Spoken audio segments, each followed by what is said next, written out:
اس کے بعد لکھتے ہیں سیاق سباق۔ سیاق سباق میں بتاتی چلوں 9-10 کے لیول پہ اس کے کوئی خاص مارکس نہیں ہیں، یہ صرف ایک پیٹرن کا حصہ ہے۔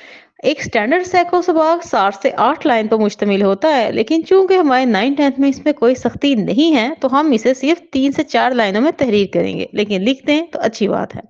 لیکن وہ اساتذہ جو نہیں کروا رہے تو ان سے بھی میری ریکویسٹ ہے کہ بچوں کو ہلکا پھلکا ضرور کروا دیں تاکہ بچے ایف ایس سی لیول پہ جانے کے قابل ہو سکیں۔